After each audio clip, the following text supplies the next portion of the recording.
Across the board, women continue to earn less than men. White women make about 80 cents to a man's dollar. Black women earn 66 cents. Native women and Latinas, just 58 cents. And Asian American women, though often reported higher earnings, still face wide pay gaps depending on ethnicity and industry. The numbers tell a story about the urgent need for change. I'm Julene Allen, and this is Conversations for Equal Pay, where we talk with leaders, innovators, and change makers about closing the gap and uplifting women of color in the workplace. You're listening to Conversations for Equal Pay. Welcome back for another season of Conversations for Equal Pay, where we're bringing you stories of trailblazers and change makers who are working to close the pay gap. To get us started, we're speaking with Congresswoman Gwen Moore, a fearless advocate for economic justice and a driving force behind efforts to uplift women and women of color in the workplace. Congresswoman Moore, you've been a powerful advocate for economic justice. From your perspective, what are the most significant legislative barriers preventing pay equity in the U.S. today? Well, thanks for having me. And I think that, there have been a lot of cultural shifts where women really do need to have pay equity. They're no longer reliant upon having a husband, or can they rely on a husband in order to survive? And even in a situation where they're married, often a woman's paycheck is really vital toward the sustainability of the family. One of the things that is a barrier to women's pay equity is the composition of the United States Congress, the House, the Senate, the presidency. This is a very male gendered entity. I mean, whenever we have control, whenever one party or another takes full control, one of the first things that they do is to either provide reproductive freedom for women or take it from them. It seems like the first initiative that any president takes has to deal with women. And I think women not having control over their reproductive freedom is a barrier. It's a barrier because women, when they have children and they don't work, then obviously they lose money in the Social Security system because they aren't able to claim those quarters. And of course, that has an impact at the end of their career when they try to retire. So from the beginning, women don't get as much as men get paid, even when they have the same jobs.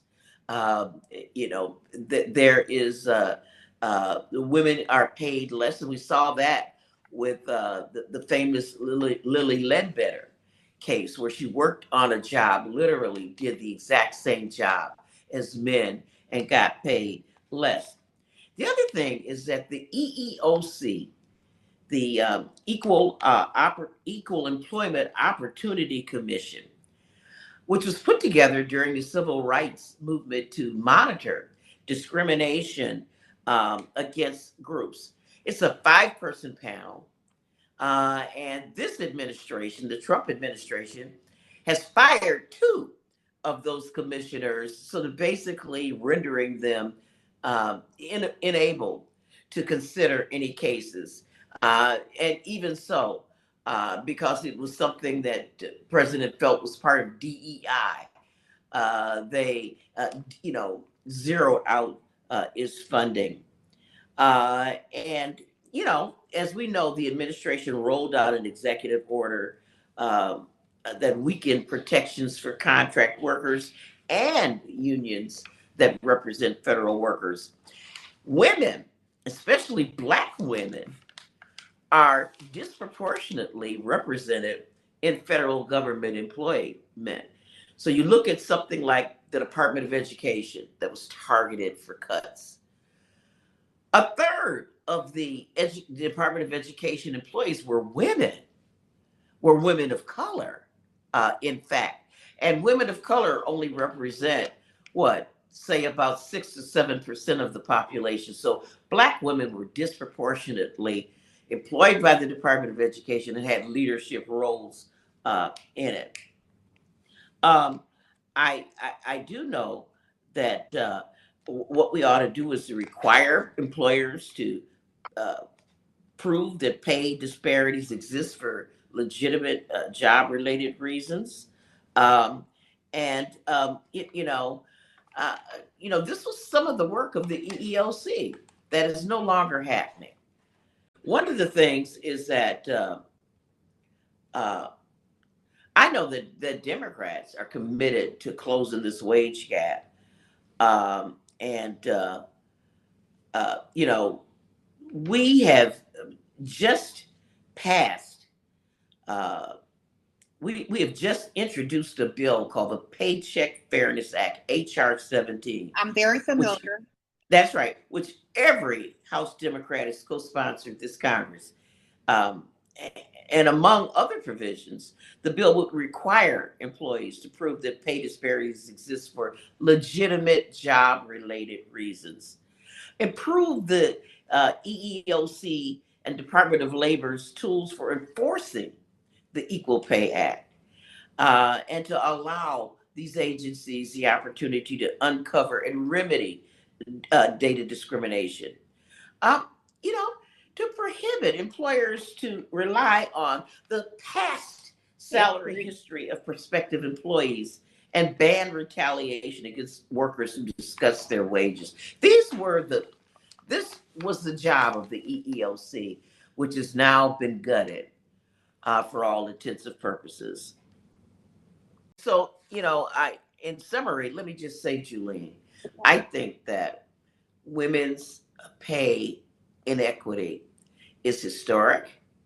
It is something that is a relic from the days gone by when men were capable of feeding a whole family with just their paychecks, and women could stay at home whether they wanted to or not.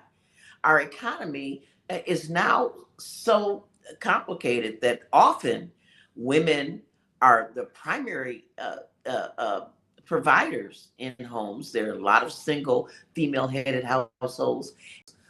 Even when women are not female heads of households, very often their salary, in addition to their husband's salary, is necessary just to make just to keep things um, um, sustainable in their family.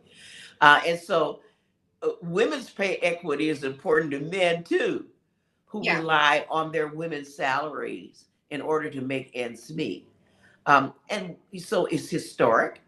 But one of the things that we have found that has been that contributed to this pay inequality is that employers find sometimes will pay different wages where there is no legitimate reason to pay different wages. We often find that training opportunities for women that would command greater uh, income is not available to them. We find that childcare is a barrier to women pursuing um, jobs that may pay higher wages. For example, if you're in the construction industry and the road work starts at 6 a.m., you're going to have a hard time finding a caregiver that is open before 6 a.m. so that you can get to work on time. Men don't miss work because of childcare obligations. Um, and so we're finding relics from the past that prohibit women from achieving pay equity. Absolutely. And you raise an important point that women's pay, particularly women of color, being paid fairly is critical because women of color are more likely to support not just themselves, or they're supporting their families with their paychecks and also their communities. So absolutely, you echo a lot of sentiments that many women and leaders are talking about, is that women of color, it is critical that they are paid fairly. Well, Jolene, I think that you make a really important point that we need to just dig a little bit deeper with. Women are often unpaid caregivers. They're the people when their mother-in-law or their mother is in the nursing home.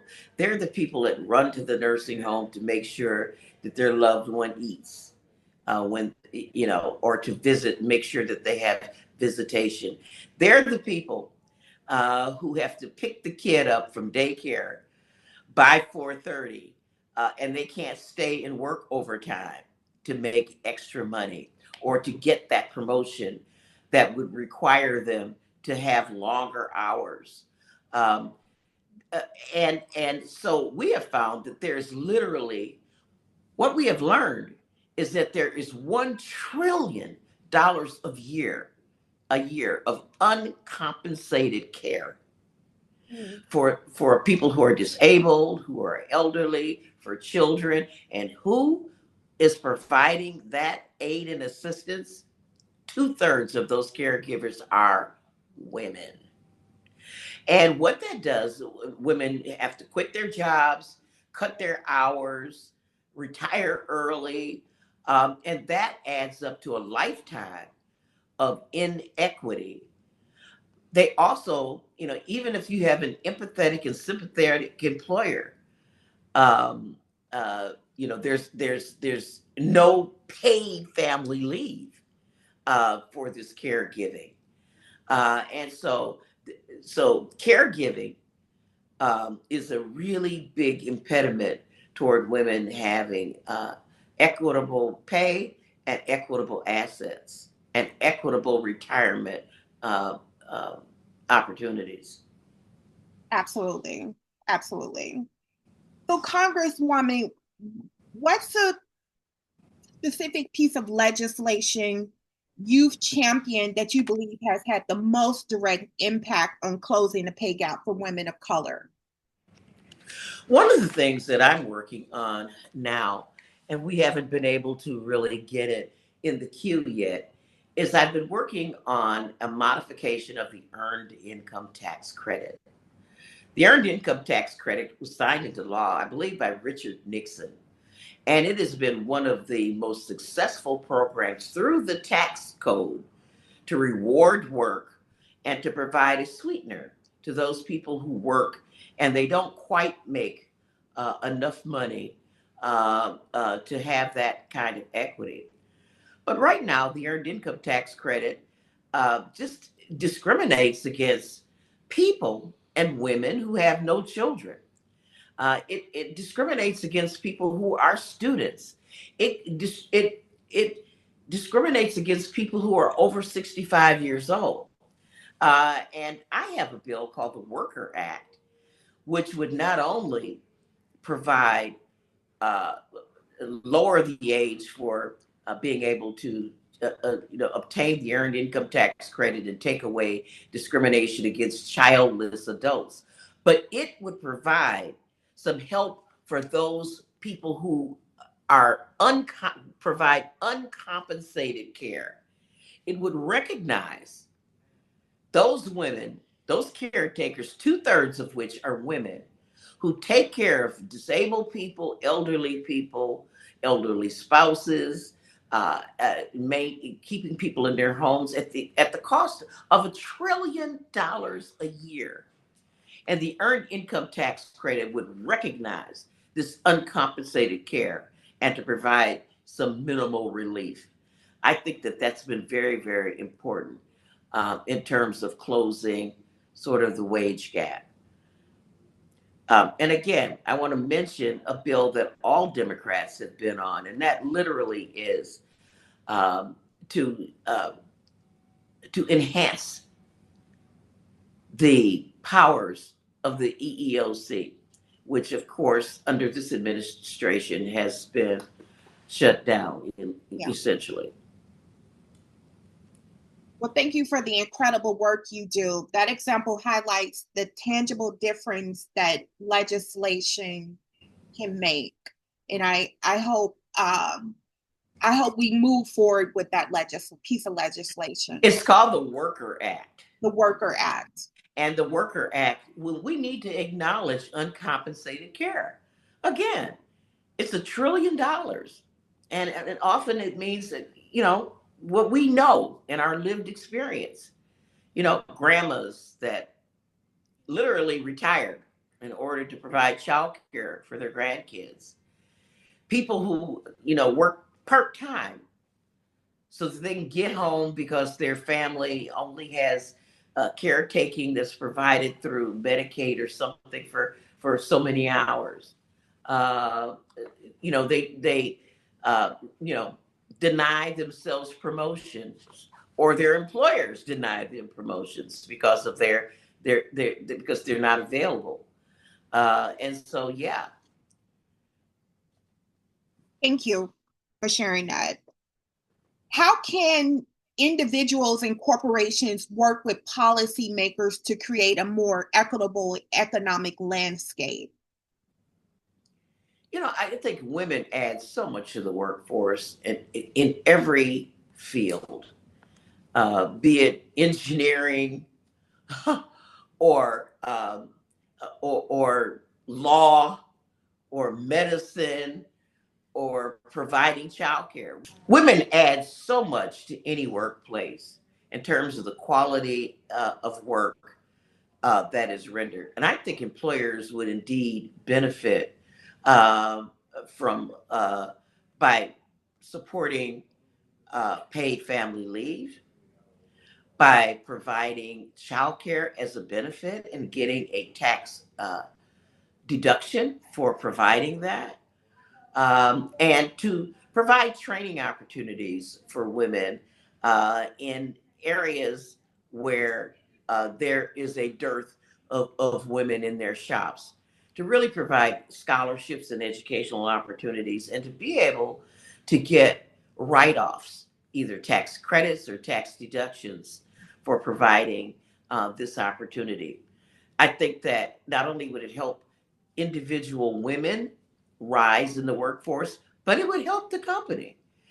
Companies have learned the value of diversity, equity, and inclusion, despite what we're finding today. If women want to sell, say, life insurance to a family, they best train some women agents to talk to women who, even in a situation where they're not the heads of the household, often have a great deal of influence over how household dollars are spent.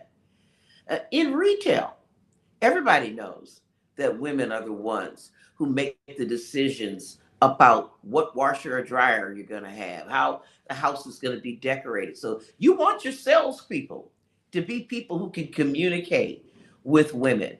It's just stuck on stupid, waiting on dumb to come, not to arm your company with an army of women who are your salespersons, your front office people, people who have different design ideas. If you're an engineering company, or architectural company, I think it's really, women are so important. Um, and I'm talking as a legislator, the difference that it makes here in our Congress to have women with eyes on legislation. I mean, we're the people who should be involved in consumer protection, because we're the people that figured out that pajamas were flammable. I mean, we're the people who uh, make our family members go to the doctor, even those men who are reluctant to do it, to get the Absolutely. exams that they don't want to take. We're the people who find the neighborhoods that we want to move into because of the quality of education that tax district has. And I know this is quite off topic, and I want to get back to pay equity. But what I'm saying is that an employer who recognizes the value of the divergent views that women may sometimes have also will increase the productivity of their company, Yeah. quality of their projects, the quality of their products, and also the marketing of their product. So companies benefit, and women will benefit by the rise in stocks and shares that the company enjoys, and they'll get greater pay. Yeah. And then research shows that when companies think more inclusive, when they have an inclusive mindset, they perform better. Their bottom line is better. You've had a groundbreaking career. Could you share a story about a time you had to fight for fair pay or recognition in your own professional life? Whew. So many examples, and your podcast is just only so long, Julie. I could think of one example when an employer had me really locked into his pay schedule despite my contribution. I remember once I was making $2.50 an hour. Wow. Yeah, $2.50 an hour in a program that was designed to hire women who were past welfare recipients, former welfare recipients, or at risk of becoming welfare recipients. And so I was a person who had been on welfare. And so I qualified for this $2.50 an hour job because I was a past welfare recipient, or I was all at risk of being a welfare recipient. Well, I went and did the job for $2.50 an hour. And this is back in the day when we filled out the little bubbles and IBM cards. And my boss discovered that I had a lot more talent than that and started having me write program reviews, having me do data analysis of our programming. And he went to our mutual boss that was over us and said, look, I would like to give her a promotion.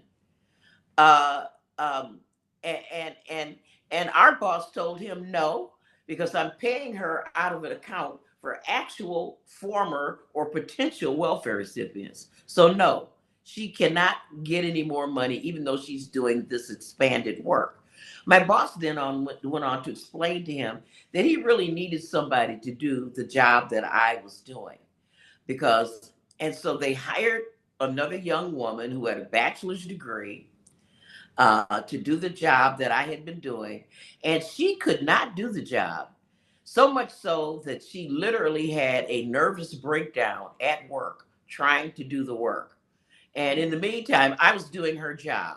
And my boss still would not let me have that pay raise. And of course, everybody in the story was white except me. So that's an example of, being stuck. And even though the job that I was hired for, my boss had me doing at night, filling in the little cards for the computer, because I did program reviews, I wrote proposals to get more federal dollars. He had really, really opened the door for me, and it made me realize how talented and worthwhile I was, even though I wasn't getting paid for it. Wow. And little did you know back then that you would be a congresswoman. Had no idea. I was writing proposals to the federal government, but my immediate boss, who was a white boy from Georgia, opened the door and demonstrated to me that I really had a lot of talent. So that is such an inspiring story, Congresswoman. Which brings me to my next question. What advice would you give to a young woman of color just starting her career, particularly when it comes to negotiating her salary? You know what? I'll tell you. These are women that should not buy into the sociological conditioning that we have. When she should be assertive. When men go in for a job and they say, I'm expecting a minimum salary of $25 an hour, they don't stutter. They don't lower their heads. They don't twiddle their thumbs, because we're taught as women to be, to serve others, to be humble. That if we assert ourselves, we're going to be seen as aggressive. Men will be seen as assertive. We'll be seen as aggressive. You know that we are taught we have to overcome that socialization. That is always our job to sacrifice, and to always to not be a burden to others. And I just think, we should go in with the attitude that we are qualified, that we deserve it. And also, when I went into the workforce, when I ran for Congress, I used my experience as a caretaker and as a mother as a strength, not as a weakness. I said, look, I managed the household. I managed to put food on the table and keep us housed for all these years. I am a manager. I know how to manage and keep people healthy, keep people housed. And we ought to walk in there and say that this is a strength that I have. I'm the person who has kept everybody from dying because I've cleaned the refrigerator out regularly. I'm the person that has raised kids who are decent and educated, because I looked out for their well-being. And as a caregiver, I've been able to juggle things, managing my household, visiting my mother in the nursing home, getting my kids to the soccer game. I am ready to take on the challenges that you might present in front of me. So our strength as our femininity is a strength that we bring, and that we should walk into any situation and we should know what the pay range is before we walk in, and we should demand our fair share. Yes, absolutely. Which also, when you stated that you were wearing multiple hats, that is a common denominator for most women. Were you two juggling multiple hats? And so that is something we need to keep in mind when we're negotiating, is that we hold multiple leadership positions in our everyday lives. That's exactly right. When I ran for Congress, people said, "Oh, Gwen, don't do it. That's going to be so hard." And I said, it could not possibly be as hard as what I've already done. I've raised three. How hard is this? Couldn't be that hard, because I've successfully raised three decent human beings. While I work full time, bring home the bacon, fry it up in the pan, and still take care of everything else. I think I can do this. Yes. Okay, thank you. Thank you for your time, Congresswoman Moore. It was good having you. Thank you, Julie. That's it for this episode of Conversations for Equal Pay. To tune into more episodes, log on to our website at conversationsforequalpay.org. You're listening to Conversations for Equal Pay.